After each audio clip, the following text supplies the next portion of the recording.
Hi friends, Sandhya ரகம் சீரியலில் April 29க்கான episode தாங்க பார்க்க போகிறோம். அதுக்கு முன்னாடி வீடியோ ஸ்கிப் பண்ணாமல் கேளுங்க. வீடியோ பிடிச்சிருந்தா லைக் பண்ணுங்கள், ரொம்ப பிடிச்சிருந்தா ஃபாலோ பண்ணுங்கள். வாங்க ஃப்ரெண்ட்ஸ், வீடியோவில் என்ன நடந்துச்சுன்னு பார்க்கலாம். மாயா பார்த்தீங்கன்னா அமெரிக்கா போகிறதுக்காக ரெடியாகி கிளம்பிட்டாங்க. சீனு பார்த்தீங்கன்னா அழுதுகிட்டே இருக்காங்க, மாயா விட்டுட்டு போகிறான்னு. தனாவும் பார்த்தீங்கன்னா ஒரு பக்கம் அழுதுகிட்டே இருக்காங்க. மாயா என் கூட இவ்வளோ நாள் ஜாலியாக இருந்தா, மாயா இருந்தப்போ நான் ரொம்ப சந்தோஷமாக இருந்தேன். ஆனால் மாயா இப்போ என்னை வந்து விட்டுட்டு போகிறா அப்படின்னு நினச்சிக்கிட்டு தனாவும் ரொம்ப அழுதுகிட்டே இருக்காங்க. தனா பார்த்தீங்கன்னா அழுதுகிட்டே மாயாவை கட்டி பிடிச்சி, மாயா நீ என்னை விட்டுட்டு போறியா அப்படின்னு கேட்குறாங்க மாயாவை பார்த்து.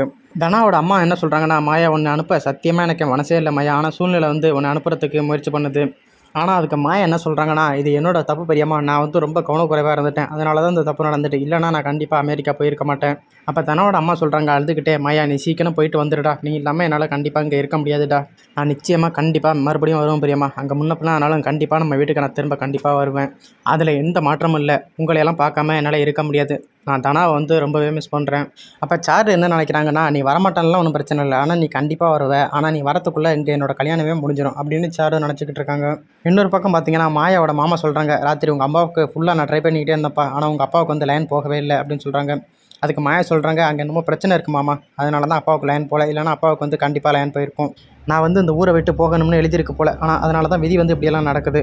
அப்போ பார்த்தீங்கன்னா மாயாவோட பாண்டி சொல்கிறாங்க, அப்பா வந்து அமெரிக்காவில் இருக்கான்ட்டு நீ ரொம்ப அலட்சியமாக இருந்துட்டு, இப்படியெல்லாம் அலட்சியமாக இருக்கக்கூடாது, ஒரு பொண்ணு வந்து இப்படியெல்லாம் அலட்சியமாக இருக்கலாமா அப்படின்னு திட்டுறாங்க மாயாவை.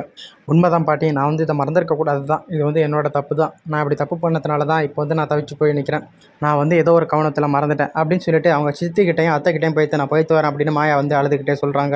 மாயா வந்து வீட்டில் இருக்கவங்க எல்லாருமே போய்த்து வரணும்னு சொல்லிக்கிட்டு இருக்காங்க. அப்போ பார்த்தீங்கன்னா சாரு வந்து இந்த போலீஸ் எதுக்கு இவ்வளோ லேட் பண்ணுறாங்கன்னே தெரியல, மாயா பார்த்தீங்கன்னா இங்கே வந்து ஓவராக அழுது சீன் போட்டுக்கிட்டு இருக்கா, போலீஸ் வந்து சீக்கிரம் அழைச்சிட்டு போகலாம்ல அப்படின்னு சாரு வந்து ஒரு பக்கத்து புலம்பிக்கிட்டு இருக்காங்க. அதுக்கப்புறம் மாயா பார்த்தீங்கன்னா போய்த்து வரணும்னு சொல்கிறதுக்காக அவங்க பெரியப்பா பார்க்க போகிறாங்க. பெரியப்பா பார்த்து, பெரியப்பா உங்களுக்கும் எனக்கும் எவ்வளோ பிரச்சனையே நடந்திருக்குது கருத்து வேறுபாடால், ஆனால் எது எப்படி இருந்தாலும் எந்த விதத்துலையும் நீங்கள் வந்து என்னை யாருக்கிட்டையும் விட்டு கொடுத்ததில்ல, நான் வந்து உங்களுக்கு வேண்டாத கெஸ்ட்டாக இருந்தாலும் ஆனால் என்னை வந்து நீங்கள் எந்த விதத்துலையும் விட்டு கொடுத்ததில்ல, நீங்கள் வந்து என்னை வந்து ஒரு மகளாக தான் பார்க்குறீங்க, இந்த வீட்டில் வந்து என்னை சுற்றி எவ்வளோ பிரச்சனை இருந்தாலும் ஆனால் நான் சந்தோஷமாக இருக்கேன், அதுக்கு காரணம் நீங்கள் தான் பெரியப்பா அப்படின்னு சொல்லி மாயா வந்து ரொம்பவே சந்தோஷப்படுவாங்க. ஆமாம் பெரியப்பா, நான் சொல்கிறதெல்லாம் உண்மை தான், நான் அமெரிக்காவில் இருந்ததோட இந்த வீட்டில் வந்து ரொம்ப சந்தோஷமாக இருந்தேன், அங்கே எனக்கு அம்மா அப்பா எல்லாருமே இருந்தாங்க, ஆனால் அம்மா வந்து இப்போ இல்லை, ஆனால் எனக்கு வந்து இங்கே கிடச்ச சொந்தம் வந்து அம்மா அப்பா இல்லைங்கிறத அந்த ஏக்கத்தையே போய்க்கிடுச்சு, நான் வந்து இந்த வீட்டில் வந்து ரொம்பவே சந்தோஷமாக இருந்தேன், எல்லாத்துக்கும் நன்றி பெரியப்பா, நான் கிளம்புறேன் அப்படின்னு சொல்லிட்டு மாயா வந்து அழுதுகிட்டே கிளம்புவாங்க. அப்போ அவங்க பெரியப்பா மாயாவை கூப்பிட்டு, மாயா நீ பார்த்து பேத்தோ அப்படின்னு சொல்லுவாங்க. மாயா இந்த வீட்டில் வந்து உனக்கு பிடிக்காதவங்க நிறைய பேர் இருந்தாங்க, ஆனால் இப்போ உனக்கு பிடிச்சவங்களும் நிறைய பேர் இருக்காங்க, அதனால் இந்த வீட்டுக்கு நீ திரும்ப கண்டிப்பாக வரணும், நீ போய்த்து சீக்கிரம் வா அப்படின்னு சொல்லி மாயாவோட பெரியப்பா வந்து மாயாவை அனுப்புவாங்க. மாயாவும் நான் கண்டிப்பாக வரேன் பெரியப்பா அப்படின்னு சொல்லிக்கிட்டு அழுதுகிட்டே போவாங்க. அந்த டைம் பார்த்து போலீஸ் வந்து மாயா வீட்டுக்கு வந்துடும். சீனு பார்த்தீங்கன்னா மாயாவோட பேக்கெல்லாம் தூக்கிக்கிட்டு கிளம்புவாங்க. அப்போ சாரு வந்து சீனுவை பார்த்துட்டு, சீனு என்ன வேலைக்கார மாதிரி அந்த மாயாவோட பேக்கெல்லாம் தூக்கிக்கிட்டு கிளம்புறான் அப்படின்னு நினச்சி ரொம்ப கோவப்படுவாங்க. மாயா வந்து போகிறதுக்கு ரெடி ஆகிடுவாங்க. தனா வந்து ரொம்ப அழுதுகிட்டே இருப்பாங்க, நீ இல்லாமல் என்னாலையும் கண்டிப்பாக இருக்க முடியாது, அம்மானாலையும் இருக்க முடியாது மாயா, கண்டிப்பாக நீ வந்து இந்த வீட்டுக்கு திரும்ப வரணும் அப்படின்னு சொல்லுவாங்க. மாயாவும் நான் கண்டிப்பாக வந்துடுறேன் தானே அப்படின்னு தனா ஹக் பண்ணுவாங்க. அதுக்கப்புறம் மாயா பார்த்தீங்கன்னா ஒரு டைரி வச்சுருப்பாங்க. அந்த டைரி வந்து சீனுக்கிட்ட கொடுத்து, இது உன்னோட டைரி, இது உங்ககிட்டே பத்திரமா இருக்கட்டும், நீ பத்திரமா வச்சுக்க அப்படின்னு கொடுப்பாங்க. சாரு வந்து அந்த டைரியில் அப்படி என்னதான் இருக்குன்னு நான் சீக்கிரமாக கண்டுபிடிக்கிறேன், மாயா மட்டும் இந்த வீட்டை விட்டு கிளம்பட்டும், அப்புறம் நான் என்ன இருக்குதுன்னு நான் கண்டுபிடிச்சிக்கிறேன் அப்படின்னு சாரு நினச்சிக்கிட்டு இருப்பாங்க.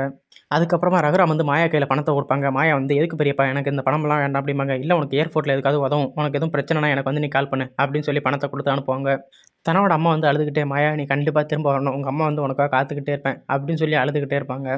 போலீஸ் வந்து டைம் ஆச்சுமா போகலாமா அப்படின்னு கேட்பாங்க. மாயாவும் சரி சார் போகலாம் அப்படின்னு சொல்லுவாங்க. அப்போ பார்த்தீங்கன்னா மாயாவோட மாமா வந்து நாங்களும் கூட யாராச்சும் வரலாமா அப்படின்னு கேட்பாங்க. அதுக்கு போலீஸ் வந்து அதெல்லாம் யாரும் வரக்கூடாது, மாயா மட்டும்தான் வரணும், அவங்கள மட்டும் தான் நாங்கள் ஏர்போர்ட்டில் கொண்டு விட போகிறோம் அப்படின்னு சொல்லுவாங்க. அதுக்கப்புறம் பார்த்தீங்கன்னா மாயா வந்து அழுதுகிட்டே போலீஸ் காரில் போய் ஏறிடுவாங்க. அதுக்கப்புறம் பார்த்தீங்கன்னா சீனு வந்து அவங்க ரூமில் உட்காந்துருப்பாங்க. மாயா கொடுத்து டைரி வந்து பார்த்துக்கிட்டே இருப்பாங்க. அதை ஓப்பன் பண்ணி பார்க்கும்போது பார்த்தீங்கன்னா மாயா பேர் எழுதியிருக்கும். அப்போ சீனு நினைப்பாங்க, இதில் வந்து நம்ம பேர் தானே எழுதி வச்சிருந்தோம், இதில் எப்படி மாயா பேர் இருக்குது அப்படின்ட்டு அந்த டைரியில் வந்து ஒவ்வொரு பக்கமாக பிரட்டி பார்ப்பாங்க. அந்த டைரியில் பார்த்தீங்கன்னா சீனுவை பற்றி நிறைய கவிதை எழுதியிருப்பாங்க. அதை நினச்சி சீனு வந்து ரொம்பவே சந்தோஷப்படுவாங்க. வெளியில் மட்டும் வெறுக்கிற மாதிரியே நடந்துக்கிட்டாலே, ஆனால் உள்ளே வந்து நம்ம காதலை வந்து வெளிப்படுத்தியிருக்கா அப்படின்னு நினச்சி சீனு வந்து ரொம்பவே சந்தோஷப்படுவாங்க. அந்த டைரியில் பார்த்தீங்கன்னா விசா இல்லாமல் போகிறேன்னா திரும்பி வருவானா என்னன்னு தெரியல, அதனால தான் என் காதலை வந்து உன்கிட்ட சொல்லிட்டேன் அப்படின்னு சொல்லி அந்த டைரியில் எழுதி வச்சிருப்பாங்க. அதை பார்த்துட்டு சீனு வந்து ரொம்பவே கதறி அழுவாங்க. அந்த டைரியில் வேறு ஒன்றும் எழுதியிருக்கோம், நீ எனக்கு கிடைச்சாலும் சரி கிடைக்கலனாலும் சரி என்றும் உன் நினைவுடன் மாயா அப்படின்னு மாயா எழுதி வச்சிருப்பாங்க. சீனுக்கு ஞாபகமான சில பொருட்களை வந்து அந்த டைரியில் வச்சுருப்பாங்க. அதை பார்த்துட்டு சீனு வந்து ரொம்பவே அழுதுகிட்டு இருப்பார். அதுக்கப்புறமா சீனு வந்து என் மேலே இவ்வளோ ஆசையை வச்சுக்கிட்டு என்கிட்ட காதலை வந்து சொல்லாமே இருந்தே மாயா அப்படின்னு சொல்லி ரொம்பவே அழுதுகிட்டு இருப்பாங்க. அதுக்கப்புறம் பார்த்தீங்கன்னா ரகுராமை காமிப்பாங்க. வீட்டில் வந்து எல்லாருமே சோகமாக இருப்பாங்க. ரகுராமுக்கு வந்து ஒரு கால் வரும். அப்போ பார்த்தீங்கன்னா தனாவோட அம்மா சொல்லுவாங்க, மாயாவாக தான் இருக்கும் அப்படின்னு பார்த்தீங்கன்னா மாயாவோட அப்பா கால் பண்ணுவாங்க. மாயாவுக்கு வந்து விசா ரெடி ஆகிட்டு அதை சொல்கிறதுக்கு தான் நான் கால் பண்ணேன், வீட்டில் வந்து நெட்டு கனெக்ட் ஆகலை, மாயாவுக்கு ஃபோன் பண்ணால் மாயா ஃபோன் வந்து ஸ்விட்ச் ஆஃப்னு வருது. மாயாவுக்கு வந்து விசா வந்து எடுத்தாச்சு அப்படின்னு சொன்னதோட வீட்டில் வந்து எல்லாருமே ரொம்ப சந்தோஷமாக இருப்பாங்க. அப்போ உடனே மாயாவோட அப்பா சொல்லுவார், நான் வந்து கமிஷனர் ஆஃபீஸுக்கும் போலீஸுக்கும் நான் வந்து விசாவை அனுப்பிடுறேன். நீங்கள் போய்த்து மாயா வந்து சீக்கிரம் அழைச்சிட்டு வந்துடுங்க. அப்படி மட்டும் நீங்கள் மாயா அழைச்சிட்டு வராமல் லேட் பண்ணிங்கன்னா புது விசா எடுக்கிறதுக்கு ரொம்பவே டைம் ஆகும் அப்படின்னு சொல்லுவாங்க. ரகுராம் பார்த்தீங்கன்னா நாங்கள் எப்போவே போய்த்து மாயா கூட்டிகிட்டு வந்துடுறோம் அப்படின்னு சொல்லிட்டு எல்லாருமே ஏர்போர்ட் கிளம்புவாங்க. மாயா பார்த்தீங்கன்னா ஏர்போர்ட் உள்ளார போய்த்து போர்டிங் எல்லாம் போட்டுட்டு உள்ளே போயிட்டு இருப்பாங்க. அமெரிக்கா போகிறதுக்காக தடுத்து நிறுத்துறதுக்காக சீனு, ரகுராம் எல்லாருமே கிளம்பி ஏர்போர்ட் போயிட்டு இருப்பாங்க. இதாங்க இன்னைக்கான எபிசோட். தேங்க்ஸ் ஃபார் வாட்சிங். Bye bye.